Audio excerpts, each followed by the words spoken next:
નમસ્તે વિદ્યાર્થી મિત્રો, જ્ઞાનગંગા વિદ્યાલય દ્વારા શરૂ કરવામાં આવેલ ઓનલાઈન એજ્યુકેશન અંતર્ગત આપનું સ્વાગત છે.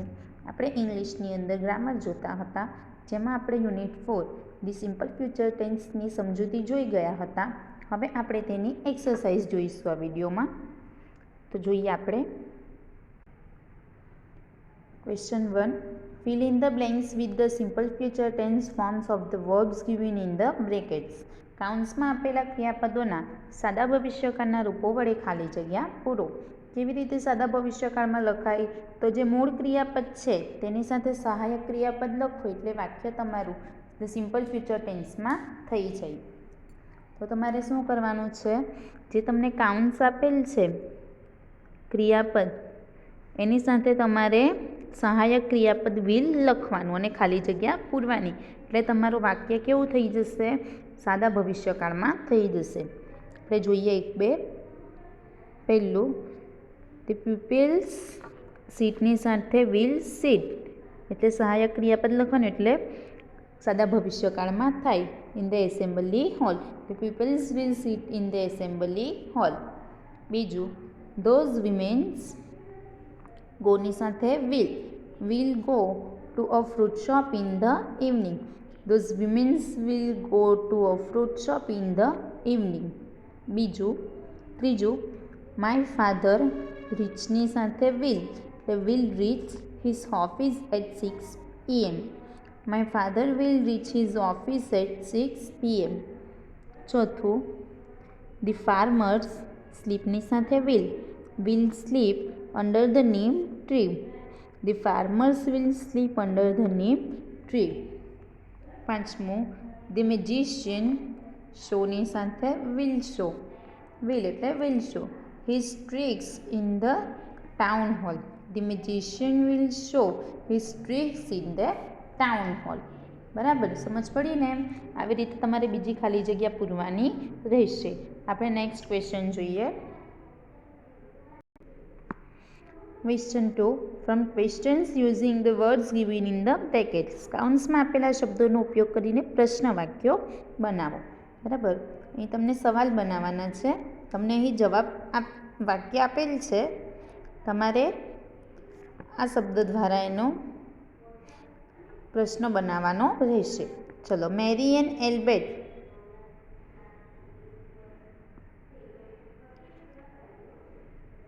Albert will go to Goa next week. Mary and Albert will go to Goa next week. તો આપણે હુંથી પ્રશ્ન બનાવવાનો છે એટલે મેરી એન્ડ એલ્બર્ટ પ્રશ્નમાં આવવું જોઈએ નહીં. બરાબર, બાકીનું વાક્ય એ જ રહેશે ને છેલ્લે ક્વેશ્ચન માર્ક. એટલે who will go to Goa next week, છેલ્લે ક્વેશ્ચન માર્ક. કોણ આવતીકાલે ગોવા જશે? તો Mary and Albert will go to Goa next week. Question 2. Mona will have tea at 5 o'clock. Whenથી પ્રશ્ન બનાવવાનો છે. When એટલે સમય દર્શાવે. તો વાક્યની અંદર તમને સમય દર્શાવતો શબ્દ કયો છે? તો at 5 o'clock. At 5 o'clock એ સમય દર્શાવે છે એટલે આપણે પ્રશ્નમાં હોવો જોઈએ નહીં. આપણે કેવી રીતે હતું? When will મોના એટલે કર્તા અને મૂળ ક્રિયાપદ પછી બાકીનું વાક્ય. પ્રશ્ન કેવી રીતે બને?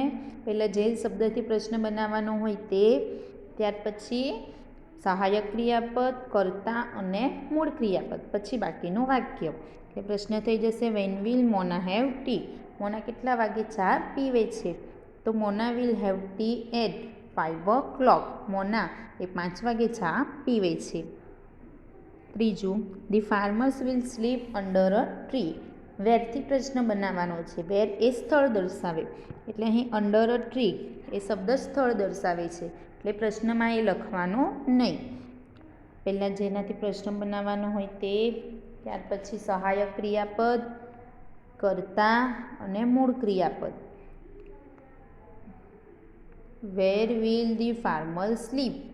ફાર્મર્સ એટલે ખેડૂત ક્યાં ઊંઘે છે? તો the farmer will sleep under a tree. ખેડૂત એ ઝાડ નીચે ઊંઘે છે. એનો જવાબ કેવી રીતે લખવાનો આપણે? કર્તા, સહાયક ક્રિયાપદ, મૂળ ક્રિયાપદ, પછી બાકીનું વાક્ય. સમજ પડે છે ને? બરાબર. ચોથું જોઈએ. Mitali will sing an English song. વોટથી પ્રશ્ન બનાવવાનો. વોટ એટલે શું? મિતાલી અંગ્રેજી ગીત ગાય છે. તો જે અહીં અન ઇંગ્લિશ સોંગ છે એ જવાબ છે, એટલે આપણે એ પ્રશ્નમાં હોવો જોઈએ નહીં. પ્રશ્ન કેવી રીતે થશે? પહેલાં જેના દ્વારા પ્રશ્ન લખવાનો હોય તે, એટલે વોટ, સહાયક ક્રિયાપદ, કર્તા, મૂળ ક્રિયાપદ. સહાયક ક્રિયાપદ, કર્તા, મૂળ ક્રિયાપદ, છેલ્લે ક્વેશ્ચન માર્ક. જવાબ કેવી રીતે થઈ જાય? કર્તા, સહાયક ક્રિયાપદ, મૂળ ક્રિયાપદ, પછી બાકીનું વાક્ય એટલે જવાબ. બરાબર, સમજ પડે છે ને? તો બીજા તમારે જાતે બનાવવાના રહેશે. આપણે નેક્સ્ટ ક્વેશ્ચન જોઈએ. Question 3. Write the answers with yes and no. Yes અને નોમાં ઉત્તર લખો. તમારે યસ નોમાં ઉત્તર લખવાના છે, આપણે જોયા ને? બરાબર. એક્ઝામ્પલ જોઈએ. Will Nita come for the picnic? તો યસ નોમાં પહેલાં યસ. નીતા એટલે શી. કર્તા, સહાયક ક્રિયાપદ, મૂળ ક્રિયાપદ, પછી બાકીનું વાક્ય. એટલે જવાબ થઈ જશે yes, she will come for the picnic. નોનું વાક્ય નો. શી એટલે કર્તા. નોમાં શું કરવાનું આપણે? કર્તા અને જે મૂળ ક્રિયાપદ છે એની વચ્ચે જે સહાયક ક્રિયાપદ વિલ છે એની સાથે નોટ લખી દેવાનું. એટલે વિલ નોટ, એનું ટૂંકું રૂપ છે વોન્ટ. બરાબર. જે કર્તા અને મૂળ ક્રિયાપદની વચ્ચે વિલ છે એની સાથે વિલ સાથે નોટ લખી દેવાનું. એટલે સહાયક ક્રિયાપદ અને મૂળ ક્રિયાપદ એની વચ્ચે નોટ આવી જાય. શામાં? નોના જવાબમાં. એટલે વિલ નોટ અથવા તો વોન્ટ લખી શકાય. Come for the picnic. No, she won't come for the picnic. એટલે નકાર વાક્ય થઈ જાય. આપણે અહીં જોઈએ 2. પહેલું, will the policeman catch the thief? જવાબ the policeman. Yes, the policeman એટલે હી. સહાયક ક્રિયાપદ વિલ, મૂળ ક્રિયાપદ કેચ, બાકીનું વાક્ય the thief. Yes, he will catch the thief. No, the policeman એટલે હી. વિલ નોટ એટલે વોન્ટ એનું ટૂંકું રૂપ છે વિલ નોટનું. Won't catch the thief. એવી રીતે બીજું, we will clean the room. Yes, we will clean the room. No, we won't clean the room. સમજ પડે છે ને? આવી રીતે તમારે બીજા વાક્ય બનાવવાના રહેશે. યસનોમાં ઉત્તર લખવાના રહેશે. તો નેક્સ્ટ ક્વેશ્ચન જોઈએ. Question 4. From questions and write answers with yes and no. પ્રશ્ન વાક્ય બનાવી યસ અને નોમાં ઉત્તર લખો.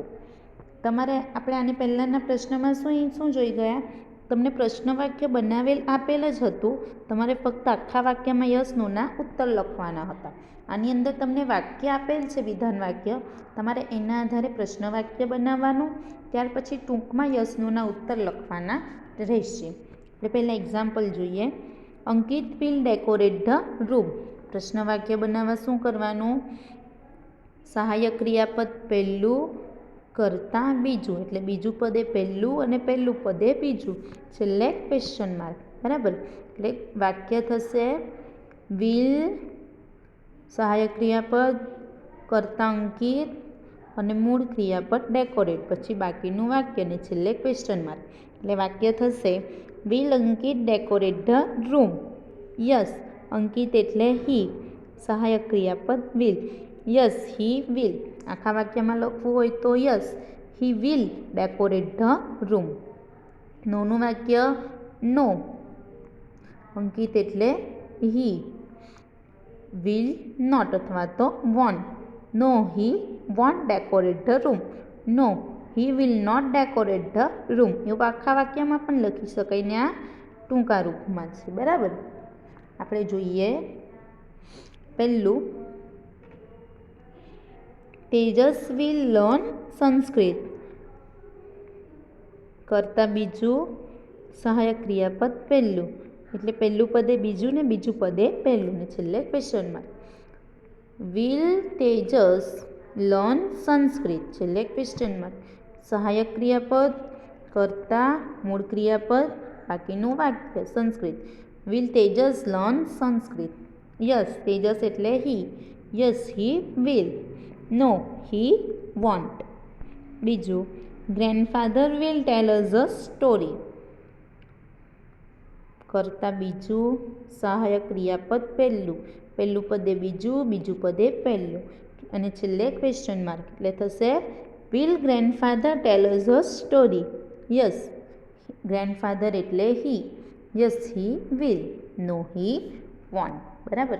આવી રીતે તમારે બીજા વાક્યો પણ બનાવવાના અને જવાબ લખવાના રહેશે. અહીં આપણી એની એક્સરસાઇઝ પૂર્ણ થાય છે. Thank you.